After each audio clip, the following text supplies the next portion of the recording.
목요 온라인 성경 강좌 함께 해주신 우리 성도님들 감사합니다. 오늘도 함께 해주셔서 큰 힘이 됩니다. 우리 기도하고 하나님 말씀 함께 살펴보겠습니다. 걸어가신 하나님, 오늘도 저희들에게 배움의 길로 이끌어 주셔서 감사합니다. 역사적인 교훈을 통하여 하나님의 마음을 살피게 하여 주시고 하나님의 마음과 말씀을 우리의 신비에 새길 수 있도록 도와주시옵소서. 말씀을 기억하고 역사적인 교훈을 반면교사, 직면교사 삼아서 하나님 앞에 설 때까지 주님의 영광을 위한 삶이 되어지도록 우리를 진리의 길로만 이끌어 가 주시옵소서. 그런 삶을 살아가기를 다짐하고 결단하는 귀한 은혜의 시간 되게 하옵소서. 예수님의 이름으로 기도드립니다. 아멘. 오늘 지난 시간에 이어서 예레미야 마지막 부분을 함께 살펴보겠습니다. 예레미야는 52장으로 되어 있습니다.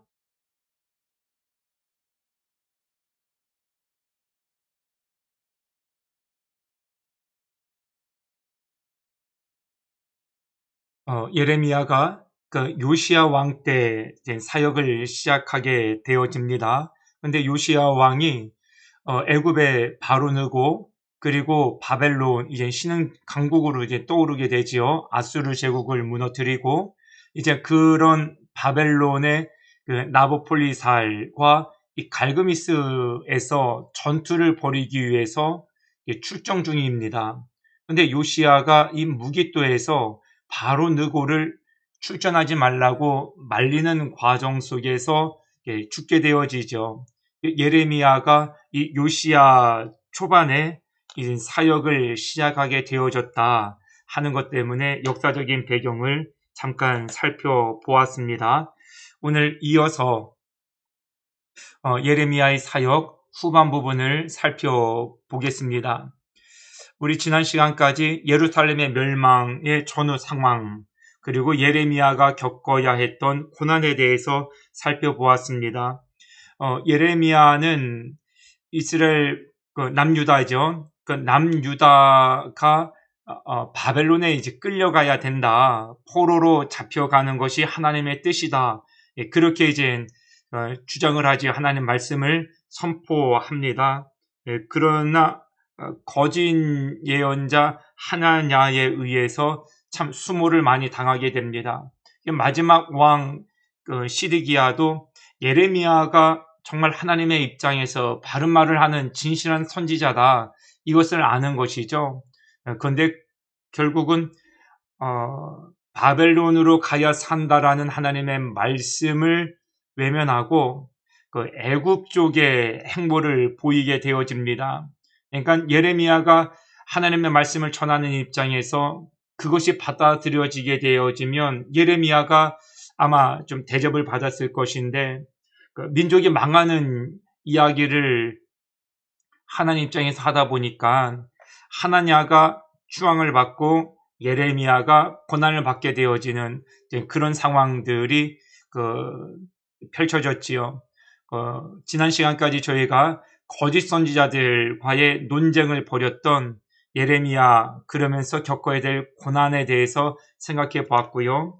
오늘 열방의 9국가에 대한 하나님의 경고에 대해서 생각해 보겠습니다. 9국가가 애굽, 그리고 바벨론, 모압, 암몬, 에돔, 다메섹, 게달과 하솔, 엘람과 바벨론.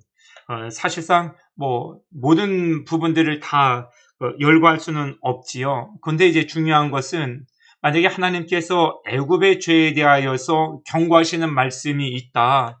블레셋, 모압, 암몬, 에돔 다 마찬가지입니다. 사실상 이들에 대한 하나님의 경고의 말씀이 오늘을 살고 있는 우리에게 직접적인 어떤 관여가 있다라고 볼 수는 없어요. 그런데 하나님은 북이스라엘뿐만 아니라 남유다 그리고 열방의 9국가에 대하여서 그들의 죄를 책망하시고 경고하실 때 그 내면을 바라보는 것이죠. 하나님은 죄를 경고하신다. 싫어하시니까요. 우상숭배에 대해서 말씀을 하신다. 우리가 우상숭배를 하고 있는 것은 무엇인가를 성찰해 보는 것이죠. 우리의 내면을 살펴보는 계기로 삼는 것. 지금 애굽이, 블레셋이, 모압이, 이 모든 9국가가 하나님의 심판 앞에 서 있다는 것입니다. 이런 말씀들을 들을 때에 우리도 하나님 앞에 죄를 범하고 하나님 앞에 전심을 다하여 예배의 삶을 살지 아니하면 우리도 하나님의 심판과 무관하지 않다라는 깨달음을 얻게 되는 것이죠. 그 배경과 내적 상태를 보면서 교훈을 삼아야 한다는 것이 오늘 예레미야서를 통한 그 후반부에 우리가 담아야 될 가르침이라. 이어서 예루살렘 멸망과 바벨론 유수입니다. 예레미야 52장 4절에서 7절 말씀에 보니까요. 시드기야 제9년 열째 달, 시드기야가 왕에 즉위하고 그 9년째 되는 때 바벨론 왕 느부갓네살이 그의 모든 군대를 거느리고 예루살렘에 쳐들어옵니다. 9년째 쳐들어와서 3년째 예루살렘이 멸망을 당하게 되거든요. 그러니까 시드기야 제11년에 이스라엘 남유다가 멸망되어지게 되더라. 시드기야 왕 제11년까지 포위되어졌는데 이 해가 유다가 바벨론에 의해서 멸망을 당하는 해가 되어집니다. 이렇게 해서 예레미야를 통한 하나님의 말씀을 유다가 귀담아 듣지 않아요. 시드기야가 끝까지 예레미야 이야기를 듣고자 했었어요. 그런데 예레미야를 통한 하나님의 말씀을 듣고 싶어 하는 게 아니라 그 반대의 말을 예레미야를 통하여서 좀 듣기를 원해서 반복적으로 예레미야에게 찾아가 묻지요. 그렇지만 예레미야는 한결같이 하나님 입장에서 민족의 희망과 미래를 위한 말씀을 선포할 수밖에 없었습니다. 바벨론으로 잡혀가라. 70년이 차면 다시금 하나님께서 고국으로 돌이켜 주실 것이다. 그런데 하나냐를 비롯해서 거짓 선지자들이 주장했던 것은 아니다. 2년만 지나면 포로로 끌려갔던 이들까지도 다 돌아와서 회복되어질 것이다. 그러니까 시드기야 왕은 이런 말에 혹하는 것이죠. 결국 예레미야 이야기를 듣지 않고 즉위하고 난 이후에 오래지 아니하여서 11년 만에 유다가 멸망당하게 되더라. 이 상황을 소개해주고 있는 것이 예레미야입니다. 예레미야서는 예언서이면서도 열왕기 상하에는 담고 있지 아니하는 포로기 시대의 상황적인 정황을 소개해주고 있어서 예언서이면서 역사서 성격을 띠고 있습니다. 우리 이어서 스바냐를 보도록 하겠습니다. 스바냐는 3장으로 되어져 있습니다. 스바냐도 예레미야와 비슷한 시기에 사역을 하게 됩니다.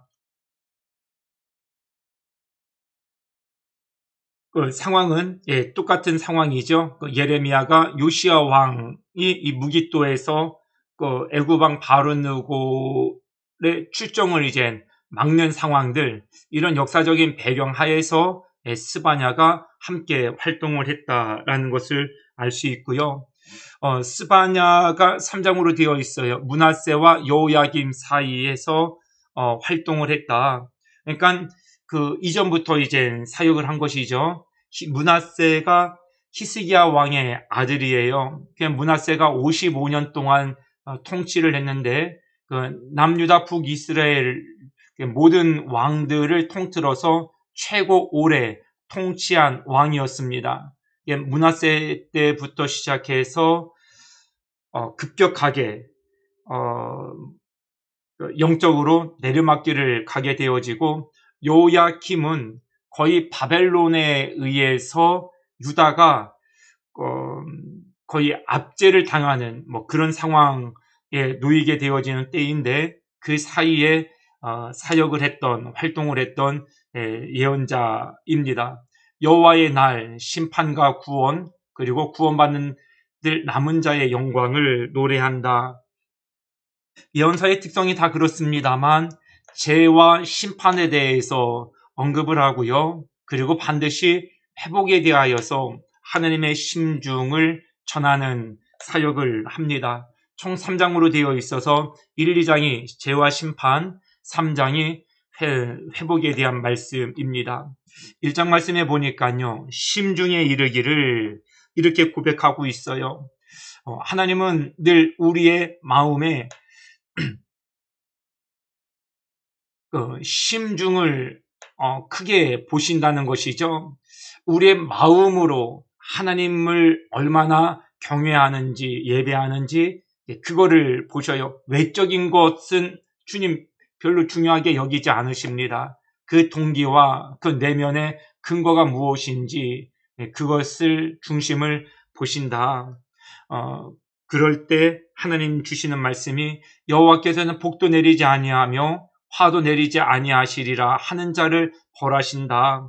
그들의 은과 금이 여호와의 분노의 날에 능히 그들을 건지지 못할 것이다. 이것을 깨닫는 게 중요해요. 은과 금이 어느 정도 힘은 있는 것 사실이에요. 이 땅을 살아가면서 은과 금, 그러니까 돈이죠. 자본주의 사회에서 그 물질적인 것이 우리의 어려움을 헤쳐나가는데 도움을 줘요. 어찌 보면 현상적인, 외형적인 구원을 이루는데 혁혁한 역할을 하는 것이다 인정할 수 있어요. 그런데 중요한 것은 그날이에요. 여호와의 날, 여호와의 날에 은과 금이 우리를 구원할 수는 없다는 것이죠. 그러니까 하나님은 우리가 심중에 정말 우리가 무엇을 의지하여 살아가는가를 늘 관심을 가지십니다. 은과 금을 의지한다. 이 땅을 살아갈 때는 어떨는지 모르겠지만 하나님의 날, 심판날에 서게 될 것인데 은과 금은 그날에 공력이 있을 수가 없습니다. 능히 그들을 건지지 못할 것이다. 이것을 본질적으로 믿고 살아가는 것이 믿음 생활이고 하나님 경외 신앙이다 할 수 있습니다. 이 장에서도 여호와의 명령이 시행되기 전에 해야 될 것이 있죠. 여호와를 찾으며 공의와 겸손을 구하라. 우리가 신앙생활하는 것이 바로 이 여정을 이야기한다고 볼 수 있습니다. 여호와를 찾는 것이죠. 저도 목회를 하는 이 모든 목사로서의 삶의 과정을 이어가면서 하나님을 찾는 여정 속에 있는 것이죠. 공의를 구하고 겸손을 구하는 것이에요. 그런 과정을 통하여서 더욱더 신앙적으로 깊어져 가는 모습, 그냥 내면을 하나님의 말씀으로 꽉꽉 채워나가는 그런 여정이라는 것이죠. 결국 하나님은 심중에 이르기를 말씀하신 것처럼 우리의 내면의 문제에 관심이 많으시다라는 것이고 스바냐나 예레미야나 예언자와 선지자들을 통하여서 항시 우리의 심중, 우리의 영적인 문제의 회복에 주님은 더 역점을 두고 계신다. 그래요, 우리가 하나님을 찾으며 겸손을 구하며 나가면 우리의 내면이 하나님의 말씀으로 충만해지는 것을 경험할 수 있게 되어집니다. 결국은 하나님의 말씀이 내면에 체제화 되어질 때까지 영적 싸움을 계속 해 나갈 수밖에 없는 것이죠. 저는 이것이 신앙생활이라고 말씀드리고 싶습니다. 말씀 한번 볼까요? 그들의 음과 금이 여호와의 분노의 날에 능히 그들을 건지지 못할 것이다. 여호와의 날에 효력이 없는 것을 의지하고 맹신하고 그것을 우상으로 여기듯이 섬기고 살아가게 되어지면 결과적으로는 여호와의 질투의 불에 삼켜지리라, 멸절되리라, 놀랍게 멸절할 것이다. 이것이 결국 이게 모습입니다. 수밖에 없다는 것이고요. 이러지 않기 위해서 회복하여 하나님께로 돌아설 것을 말씀하고 있는 것입니다. 2장 3절 말씀에도 여호와의 규례를 지키는 세상의 모든 겸손한 자들아, 그렇죠? 하나님께서 찾는 사람이 바로 이런 사람들이라는 것이에요. 너희는 여호와를 찾으며, 중요한 말씀이죠. 공의와 겸손을 구하라. 너희가 혹시 여호와의 분노의 날에 숨김을 받으리라. 은과 금은 아니에요. 은과 금은 여호와의 날에 우리를 하나님의 진노에서 숨겨주고 가려줄 수 없어요. 어떤 것이요? 여호와를 찾는 열심의 신앙심과 그로 인하여서 내면에 채워졌던 하나님의 공의와 겸손함만이 하나님의 맹렬한 분노의 날에 우리를 건져주실 수 있다. 이것을 외치고 있습니다. 3장은 하나님은 이런 심판의 날을 말씀을 하시면서 회복의 날을 또 말씀을 하십니다. 이사야, 예레미야, 우리 스바냐까지도 생각해 봤습니다만 하나님은 언제든지 죄와 심판에 대한 경고를 하시면서 말미에 회복을 꼭 약속을 해 주십니다. 예루살렘에 대한 여호와의 심판, 그리고 남은 자를 통한 회복을 말씀해 주고 있어요. 궁극적으로는 무엇입니까? 영적 회복을 가리키고 있다.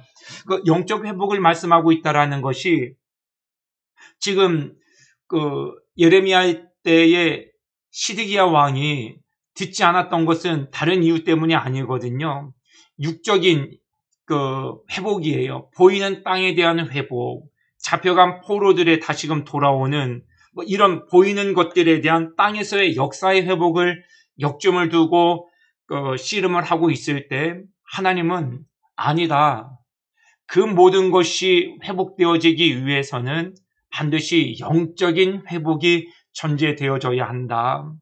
애굽이냐 바벨론이냐 이거를 가지고 아웅을 다투는 게 아니라 세상이냐 하나님이냐 이런 영적인 우선순위를 가지고 아웅을 다투는 상황 속에서 하나님을 선택하는 것이 회복의 진정성 있는 우선순위 문제라는 것을 일깨워 주고 계십니다. 우리도 삶을 살아가면서 눈에 보이는 문제들이 있지 않습니까? 그럴 때 반드시 하나님 말씀으로 돌아서셔야 합니다. 기도의 사람이 되셔야 됩니다. 사명을 회복하는 자들이 되어야 합니다. 왜요? 영적인 회복이 우선되어지고 육적인 문제가 풀려지는 것이 하나님께서 우리에게 말씀해 주시는 시기이기 때문에 그렇습니다. 말씀으로도 살펴보겠습니다. 스바냐 3장 13절 말씀에 이스라엘의 남은 자는 보십시오. 하느님 앞에 마음을 두는 자들이죠. 악을 행하지 않는다. 거짓을 말하지 않는다. 입에 거짓된 혀가 없다. 결국 우리의 신앙의 내면은 진실함이 남아있느냐는 거예요. 하느님 앞에 진실하냐? 아니면 세상 사람들처럼 악을 일삼아 편법과 위법과 불법을 행하는 삶을 살아가느냐 하는 싸움이죠. 악을 행하지 않는 것, 거짓말을 말하지 않는 것, 입에 거짓된 혀가 없는 것, 이런 세 가지의 사람을 통해서 하나님은 회복해 하실 것이다. 그러니까 우리가 끝까지 하나님 앞에 시편 말씀처럼 악인의 꾀를 따르지 않겠다고 우린 싸워야 합니다. 내 신앙을 거짓에 물들이지 아니하도록 우리를 말씀으로 날마다 성결케 해 나갈 수 있는 씨름, 이것을 끝까지 하나님 앞에 설 때까지 견제해 나갈 수 있어야 하겠습니다. 이렇게 해서 스바냐는 3장으로 구성되어 있었고요. 죄와 심판과 회복에 대해서 1장, 2장 그리고 회복은 3장을 말씀해 주고 있죠. 1장에서 심중에 이르기를 하나님은 늘 우리의 마음에 관심을 많이 갖고 계신다는 것, 은과 금 효력이 없다고 볼 수는 없어요. 그러나 여호와의 분노의 날에는 효력이 없습니다. 주님께서 우리에게 말씀하시는 것은 겸손과 공의를 구하는 것입니다. 회복은 반드시 남은 자를 통하여서 하나님 이루실 것임을 말씀해 주셨고요. 회복은 악을 행하지 아니하는 것, 거짓을 말하지 아니하는 것, 입에 거짓된 혀가 없는 것, 그런 남은 자를 통하여 하나님 반드시 회복시키실 것이다.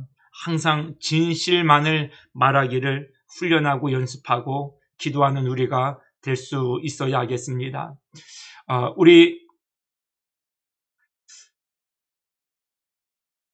스바냐 잠깐 생각해 봤지요. 그 배경을 좀 살펴보도록 하겠습니다. 갈그미스에서 애굽과 바벨론이 1차 전쟁을 하게 되어지죠. 이 1차 전쟁을 위해서 가는 바로 누구를 막아서는 그 요시야 왕이 무깃도에서 죽임을 당하게 되어집니다. 그 사실을 우리에게 얘기해 주고 있고요. 이때 이제 죽게 되어지면서 이 본국에서는 이제 뭐 난리가 난 것이죠. 그래서 요아하스, 이제 요시야 왕의 둘째 아들을 왕으로 세워요. 그런데 바로 느고가 이때 바벨론과 싸워서 우세를 점합니다. 어느 정도 우승을 확보하고 내려오는 길에 요아스 대신에 요아하스 왕을 세웠는데 이 유다의 요아하스 왕을 포로로 잡아가요. 그래서 유다에게 조공을 명합니다. 요아하스를 애굽으로 잡아가면서 이곳에 요야김을 대신 왕으로 세웁니다. 너 우리 애굽에게 일정 기간 조공을 바쳐 이제 그렇게 명령을 하고 내려가게 됩니다. 그러고 나서 요야김을 이제 왕으로 세웠는데 유다가 들러서 요아스를 포로로 잡아가고 요야김을 왕으로 세우고 이때 시대 때 이 스바냐 그리고 예레미야가 활동을 했다. 말씀을 한번 볼게요. 대하 36장 2절에 4절 말씀에 그 배경을 얘기해 주고 있습니다. 요아하스, 그러니까 요시야 왕 다음에 아들이 그 왕으로 오른 인물인데요. 나이 23세에 왕이 됩니다. 예루살렘에서 다스린 지 석 달에 애굽 왕이 예루살렘에서 그의 왕위를 폐합니다. 그러니까 석 달 동안 올라가면서 요시야가 죽고요. 전쟁을 석 달 정도 하다가 내려오는 길에 이 요아하스를 포로로 잡아갔다. 그의 형 엘리야김을 세워놓습니다. 그리고 뭐 이름이 이제 요야긴 이렇게 합니다만 이 상황들을 이제 설명해 주고 있습니다. 이 전투가 1차 전투라고 한다면 2차 외세 침입을 또 이어서 보도록 하겠는데요. 바벨론이 지고 가만히 있지 못하게 되겠지요. 지금 이제 잔존 유다 왕국 시대의 모습들을 바라보는 새 히스기야 왕 때 병으로 이제 이사야 선지자를 통하여서 하나님의 말씀을 듣잖아요. 그때 하나님 앞에 면벽 기도를 하고 15년을 더 사는 중에 므낫세를 출생하게 되어집니다. 이런 이제 역사적인 배경하에 맺힘의 역사까지도 소개해주고 있는데 5차례를 이제 소개를 해주고 있어요. 그때 이제 선지자들이 이사야, 미가 그리고 나훔. 이제 저희들이 2차를 한번 보도록 하겠습니다. 609년에 1차 전쟁이 있었고 이제 4년이 지나서 2차 전쟁을 합니다. 2차 전쟁 때는 바벨론이 거의 압승을 해요. 이때 이후로부터 5차까지의 모든 침략에서 바벨론이 우위를 점령하게 되어집니다. 이 상황 속에서 요야김, 아까 그 요아하스를 애굽에서 잡아가면서 요야김을 세워놨는데 바벨론 느부갓네살이 2차 전투에서 애굽을 밀어내고 이곳에 밀어내면서 여기까지 왔다가 애굽에서 세우는 요야김에게 충성 맹세를 받고 이때 다니엘과 세 친구들을 포로로 잡아갑니다. 이제는 요야김이 애굽의 조공을 바쳤던 것을 이제는 바벨론의 조공을 바쳐야 될 상황으로 되어진 것이죠. 이 상황 속에서 바벨론의 다니엘과 세 친구들이 포로로 잡혀가면서 이 다니엘서의 배경이 이제 만들어지게 됩니다. 하박국도 이 비슷한 연대에 하나님의 사람으로 일하게 되어집니다. 이제 다니엘 한번 살펴보도록 하겠습니다. 다니엘은 역사와 예언으로 나뉘어집니다. 1장부터 6장, 7장에서 12장. 우리가 잘 아는 이야기들이 있어요. 채식, 느부갓네살의 꿈, 다니엘의 세 친구, 나무 꿈, 벨사살 왕, 사자굴. 사자굴 이야기는 우리가 잘 알아요. 내짐승, 수양과 순념소, 70일에 21일 남북 왕의 싸움. 이렇게 해서 쭉 12장의 내용들을 소개해주고 있어요. 우리 하나씩 좀 사건을 좀 보도록 하겠습니다. 채식, 이 이야기는 우리가 잘 아는 내용 중에 하나인데요. 다니엘이 뜻을 정화해서 왕의 산의 진미를 포도주를 거절을 해요. 우상하게 드려졌던 음식으로 자기를 더럽히지 않겠다라고 하는 신앙적인 지조를 지키고 싶은 거예요. 열흘 동안 나를 테스트해보라고. 환관장은 이젠 이 사람들을 잘 관리를 해야 되는 입장이기 때문에 이들을 만약에 초췌하게 만들었다. 하나님의, 그러니까 왕의 재산이지 않습니까? 그러면 징계를 받을 수 없는 상황이니까 안 된다고 하다가 다니엘이 열흘을 그럼 말미를 한번 줘보라. 그런데 열흘 동안 채식을 먹고 났는데 더욱 아름답고 살이 더욱 윤택하여졌다. 그래서 나머지 시기도 채식만 먹고 우상에게 드려진 음식으로 자기를 더럽히지 않을 수 있었다라는 그 상황을 설명해 주고 있는 것이 1장 내용이고요. 2장에서는 느부갓네살이 꿈을 꿉니다. 머리는 정금, 가슴과 팔은 은, 배와 넓적다리는 노, 종아리는 철, 발을 얼마는 철이고 얼마는 진흙이다. 이 꿈의 뜻이 무엇이냐? 그 의미를 많은 사람들에게 물었는데 답해주는 사람이 없지요. 이제 그때 다니엘이 얘기를 해요. 금 머리는 왕이고 은은 은으로 된 가슴과 팔은 왕보다 못한 나라두고 이와 같은 해석을 쭉 하면서 이런 과정을 거치고 난 이후에 당신의 나라 느부갓네살의 왕국이 더욱더 견실해질 것이다. 이런 상황들을 풀어 설명해 주게 됩니다. 이런 과정을 통하여서 다니엘이 총리의 자리에 오르게 되어집니다. 세 번째, 다니엘의 세 친구 이야기. 우리가 잘 아는 인물이죠. 사드락, 메삭, 아벳느고. 다니엘과 함께 요야김 때 포로로 잡혀왔던 인물들입니다. 우리가 잘 아는 고백이에요. 그렇게 하지 아니하실지라도 왕을 섬기는 일을 방으로 붙였지요. 그런데 다니엘과 세 친구들이 이것을 어겨요. 맹렬히 타는 풀무풀 속에 이제 들어가게 되어지죠. 만약에 여기에 들어가서 하나님이 우리를 건져내지 아니하실지라도 우리는 왕의 신들을 섬기지 아니하고 금신상에 절하지도 아니할 줄 아옵소서. 참 부러운 신앙 고백이에요. 우리가 이 신앙까지 이르면 참 좋겠다. 우리가 여기까지 자라가기를 우리 하나님 앞에 기도하고 더 부단히 노력해 나가면 좋겠다 생각해 봅니다. 믿음의 깊이가 이 정도는 되어져야 되지 않나. 신앙의 내면이 이 정도 되어져야 하지 않나 하는 생각을 해봅니다. 신앙은 선택이죠. 끝까지 우리에게 세상을 섬길 것이냐 하나님을 섬길 것이냐 선택의 문제예요. 선택의 문제로 갈등하고 고민되어질 때 사드락 메삭 아벳느고 그리고 다니엘이 생각나서 그 길로 선택하는 우리가 될 수 있기를 바랍니다.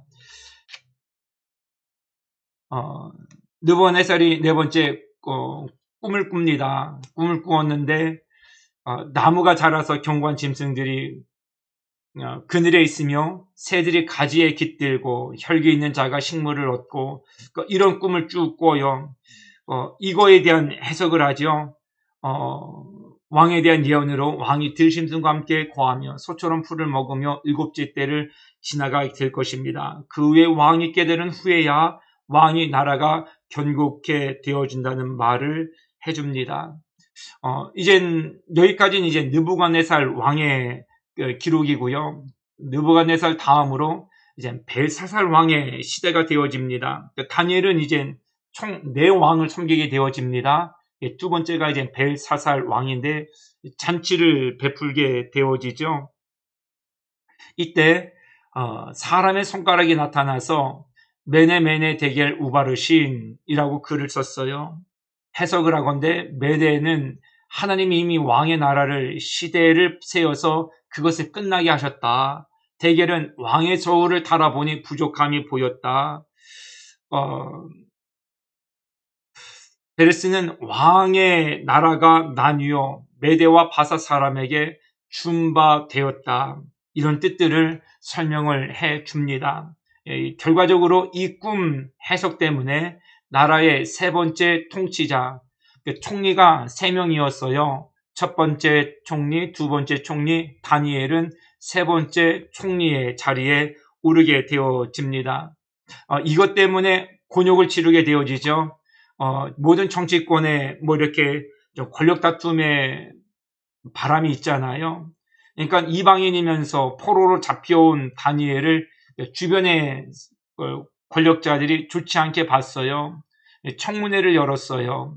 그런데 털어도 몸지 안 나는 사람이 없을 법한데 다니엘이 털어도 몸지가 안 난 그런 인물이었던 것 같아요. 그래서 묘책을 하나 세우지요. 벨사살 왕에게 다리오 왕에게 하나님만 다리오 왕만을 섬길 수 있도록 칙령을 내리십시오. 다리오 왕 외에 다른 신에게 절을 하거나 기도하는 자는 사자굴에 집어넣으십시오. 자기를 이렇게 추앙해주는 정책이니까 다리오 왕이 그것을 받아들였어요. 그런데 나중에 지나고 나니까 아꼈던 다니엘이 여기에 걸리게 되어진 것이죠. 그래서 참 안타까워합니다. 그래도 이제 왕이 내린 칙령이기 때문에 어쩔 수가 없는 것이죠. 내가 이제 조서를 내리노라. 내 나라 관할 아래에 있는 사람들은 다 다니엘이 하나님 앞에서 떨며 두려워할지니 그는 살아계신 하나님이시요 영원히 변하지 않으실 이시며 그의 나라는 멸망하지 아니할 것이다. 벨사살 왕이 다리오 왕이 칙령 내린 대로 다니엘을 사자굴 속에 집어넣었어요. 다음날 얼마나 가슴 졸이면서 찾아갔는지 몰라요. 근데 다니엘이 살아있는 겁니다. 그 살아있는 다니엘을 바라보고 고백을 한 것이에요. 하나님 앞에 떨며 두려워할지니 신앙인이 마땅히 가져야 될 마음이죠. 하나님 위에서 살면 하나님을 위해서 하나님은 주님의 이름을 걸고 우리를 보호하시고 지키시는 하나님이시라는 것을 믿고 나가는 우리가 될 수 있기를 바랍니다. 이어서 네 번째 짐승, 여기부터는 이제 예언이에요. 그 예언이 조심스러운 것은 뭐냐면 해석이 들어가기 때문에 그렇습니다. 여러 가지 해석들이 있는데 중요한 것은 여기는 다 다룰 수는 없습니다만 굳이 난해한 것을 붙잡고 씨름을 하지 않아도 되겠다. 왜 그러냐면 논란의 여지가 있는 그런 어려운 해석 부분들도 있지만 사실상 그렇지 않은 해석되어지는 부분들이 비교도 안 될 정도로 많거든요. 그러니까 명확한 하나님의 말씀을 가지고 우리가 살려고만 하더라도 평생을 살아도 다 못 살죠. 괜히 좀 난해한 해석의 말씀들 가지고 괜히 시험 들고 그럴 필요는 없다는 것이죠. 이제 그걸 유념해 주셨으면 좋겠습니다. 네 짐승, 다니엘은 벨사살 원년에 네 짐승, 사자, 곰, 표범, 그리고 열불 짐승에 대한 이상을 보게 되어집니다. 벨사살 3년에 다니엘은 두 뿔 가진 수양과 수면소에 대한 환상을 가지게 되어집니다. 그 수양은 메대와 바사국을, 수염소는 그리스를 의미합니다. 이제 열방을 향한 하나님의 예언 말씀들을 활동하는 것이죠. 70일에 그리고 21일, 지금 시간이 많이 지나서 모든 말씀들을 다 살펴볼 수는 없습니다만, 아까 해석에 관련된 부분에 대해서는 그런 입장을 견지해 주시면, 크게 이단들이나 거짓 선지자들 그런 이야기에 너무 현혹되지 않을 수도 있으면서도 올바른 신앙생활을 할 수 있다. 남북방의 싸움에 대해서 이제 말씀하고 있고요. 중요한 건 말세에 대한 예언인데요. 우리가 잘 아는 말씀일 거라 생각해요. 다니엘서 12장 3절 말씀이요. 지혜 있는 자는 궁창의 빛과 같이 빛날 것이요. 많은 사람을 옳은 대로 돌아오게 한 자는 별과 같이 영원토록 빛나리라. 우리의 목적이 이것이죠. 영원토록 빛나는 인생을 사는 거예요. 이 땅에서뿐만이 아니라, 그래서 우리는 은과 금을 의지하거나 우상 숭배하듯이 섬길 수 없는 것이죠. 그거는 여호와의 날에 우리를 영원하도록 우리를 보장해 줄 수, 지켜줄 수 없기 때문에 그렇습니다. 옳은 대로 돌아오도록 하는 것, 그건 하나님께로 돌아오도록 하는 것이죠.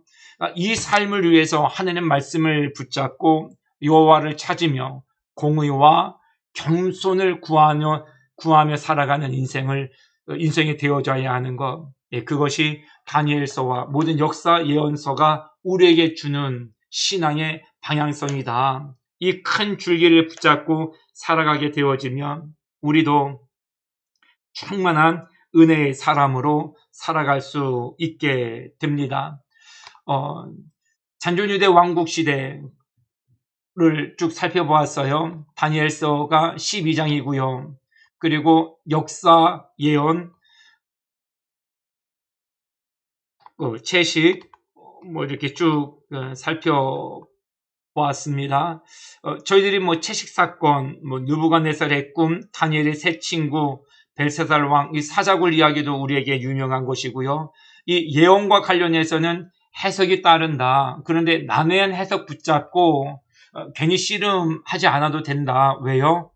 우리가 충분히 알 수 있는 역사적인 배경 하에서의 가능한 해석의 말씀만 가지고도 평생 정말로 하나님의 말씀의 부재의 현상 없이 풍성한 은혜의 삶, 말씀의 삶을 살아갈 수 있기 때문입니다.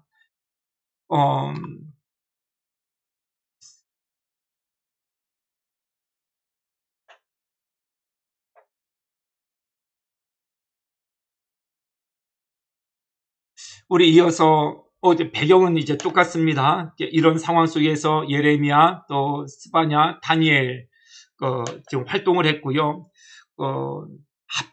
하박국을 좀 한번 살펴보도록 하겠습니다. 하박국도 이 동시대 인물이라는 것을 이제 염두에 두셨으면 좋겠고요. 하박국 선지자는 여기 이제 요시야 왕이 아까 이제 계속 소개를 해드렸지 않습니까? 요시야 왕 말년에, 그러니까 이 무기또 전쟁을 앞둔 그런 상황에서부터 요야김 시대까지 하박국이 활동하는 시기였었습니다. 요시야 왕이 바로 느고를 올라가지 말라고 말리느라고 이 무기또 올라갔다가 싸웠지요. 여기서 죽게 되어지면서 본국에서는 요시야를 대체해서 왕으로 세웠고요. 바로 왕 느고가 갈그미스에서 바벨론과 싸우고 난 이후에 내려오면서 요아스를 포로로 잡아가고 요야김을 왕으로 세웁니다. 2차 때 나부콜리살이 2차 전쟁을 하고 바로를 애굽을 밀어내면서 애굽에 들렸다가 요야김, 애굽에 충성하고 조공을 바쳤던 요야김에게 조공을 다시금 약속을 받고 이때 다니엘과 세 친구들을 바벨론으로 데리고 갑니다. 이 역사적인 상황 하에 하박국이 활동을 했다 하는 것입니다. 잠깐 살펴보도록 하겠습니다. 말씀드렸던 것처럼 요시야 왕 말기, 요야김 초 활동한 선지자, 대화식으로 기록되어져 있다. 하박국은 질문을 하고 하나님은 답변을 하시고, 이 모든 답변 후에 하박국이 기도를 하는데요.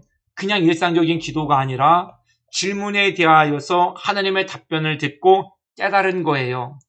질문이 약간 조금 하나님 앞에 조금 뭔가 좀 믿었지 않은 마음 상태로 질문을 해요.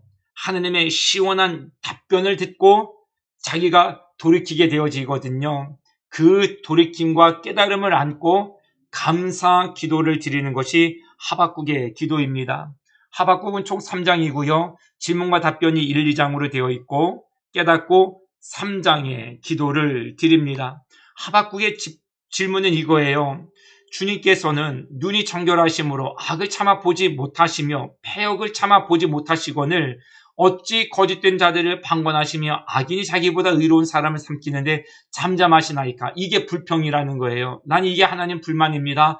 그런 조로 지금 이야기를 하고 있는 것이죠. 왜 하박국이 이런 마음 질문을 갖게 되어지느냐면 결국 악인들의 형통을 보고 이런 질문을 하는 거예요. 왜 악인이 의인들을 괴롭히는 것을 두고 하나님 방관하십니까? 이게 이제 불만이어서 말씀을 드렸다가 하나님의 말씀을 하시는 것이죠. 보라, 그의 마음은 교만하다. 하나님은 마음을 보신다고 늘 강조하고 있지요, 성경은. 그래서 우리의 마음을 살피는 게 굉장히 중요해요. 그들은 정직하지 못하다는 거예요. 하나님은 마음을 살피는데 그들이 득세하여진 것처럼 보이더라도 그 속은 정직하지 못하니 그들은 결국 파국을 맞게 되어질 것이다. 그리고 하나님께서 그렇게 하시는 결과를 의인은 믿음으로 바라보게 될 것이고 그것으로 말미암아 살 것이다. 결국 하나님의 심판이 악인들에게 임하게 되어진다는 믿음으로 살게 되어진다. 그것이 의인은 그의 믿음으로 말미암아 살리라는 말씀이라는 것이에요. 하박국이 하나님의 이런 답변을 듣고 깨달은 것이에요. 겉모습만 보고 볼 때는 의인이 압제를 당하고 악인이 득세하는 것처럼 보이지만 하나님은 중심을 보시는구나. 겸손한 자는 당하지만 그의 마음에 정직이 있어서 끝날에 구원을 받게 될 것이고 악인들은 득세하는 것 같지만 그 속이 정직하지 못하여서 결국은 파국을 당하게 될 것이다 라는 하나님의 그 말씀을 믿는 믿음으로 살겠다, 이런 입장을 하박국이 취하게 되어지므로 하나님 앞에 기도를 하는 것이에요. 그래서 그 유명한 이 고백이 나오는 것이죠. 비록 무화과 나무가 무성하지 못하며 포도나무에 열매가 없으며 감람나무에 소출이 없으며 밭에 먹을 것이 없으며 우리의 양이 없으며 외양간에 소가 없을지라도 나는 여호와로 말미암아 즐거워하고 나의 구원의 하나님으로 말미암아 기뻐하리로다. 이 모든 것들은 다 외형적인 것이죠. 다 외형적인 것이에요. 지금 나라가 빼앗겨서 포로가 되어지는 상황 속에서 농사를 재료로 짓는 것이 어렵잖아요. 혹 있다 하더라도 소출이 얼마나 되겠어요. 현상적인 것을 바라보면서 기뻐하기를 원했던 하박국의 질문에 이제는 하나님께서 우리 민족에 대하여서 구원해 주실 것을 바라보므로 이 모든 것들이 없다 하더라도 나는 여호와로 인하여서 기뻐할 것이다. 그렇게 고백하고 있는 것입니다. 우리가 도덕적으로 잘 살았다 하더라도 영적으로 문제가 있으면 문제가 있는 것이에요. 하박국이 악인들의 득세하는 것을 바라보면서 가슴 아팠던 게 그것이죠. 저들은 윤리도덕적으로 타락하지 않았습니까? 그런데 성경이 말씀하시는 것은 그들이 윤리도덕적으로 타락했다. 그것도 문제죠. 그런데 그것을 바라보면서 비난하는 자도 문제가 있다라는 거예요. 그러니까 영적으로 하나님의 의도를 보지 못하면 결과적인 것으로 드러나는 것만 보고 우리도 죄에 빠질 수 있게 되어지는 것인데, 그런 죄에 빠질 수 있는 하박국 선지자를 하나님의 심중과 계획을 밝혀주심으로 인하여서 애매하게 당하는 고난에서 건짐을 받게 하시는 것이죠. 그래서 우리가 기도 생활을 많이 해야 될 이유가, 보이는 문제를 가지고 기도했다가 보이지 아니하는 영적인 문제의 해결을 받게 되어지는 은혜를 입기 때문이라는 것이에요. 하박국이 그런 입장이에요. 보이는 문제, 현상을 가지고 기도했다가 보이지 아니하는 하나님의 뜻, 하나님의 섭리, 하나님의 구원관을 바라보고 입장이 달라지게 되어진 겁니다.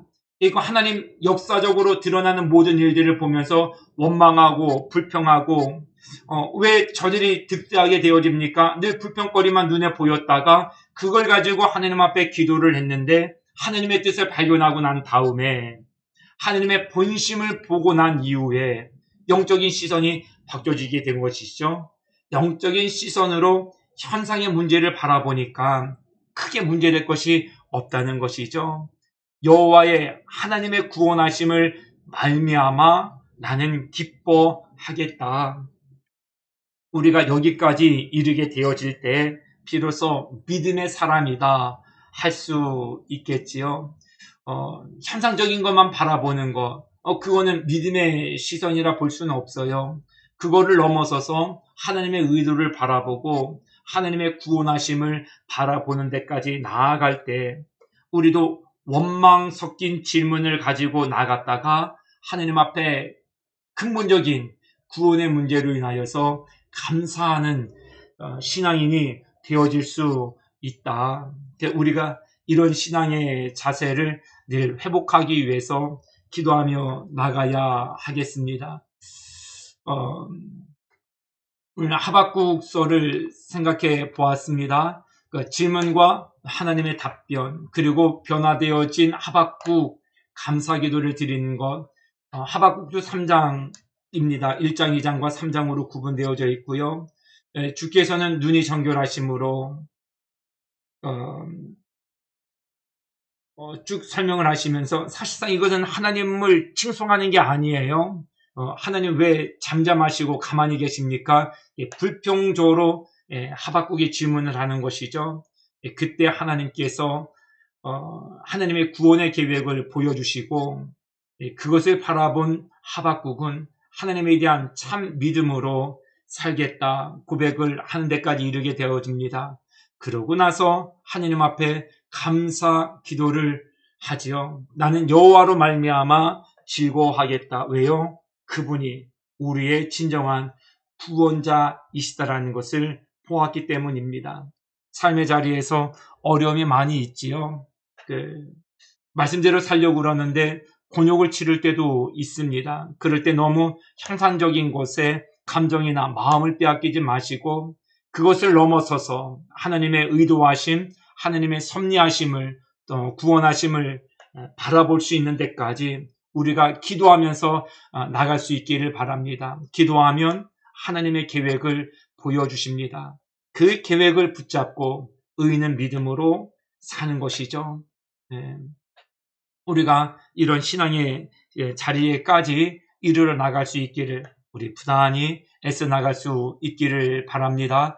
오늘 여기까지 살펴보았습니다. 긴 내용이었습니다. 끝까지 함께해 주셔서 너무 감사드립니다. 우리 다음 시간에 또 건강한 모습으로 뵙겠습니다. 오늘도 함께해 주셔서 감사합니다.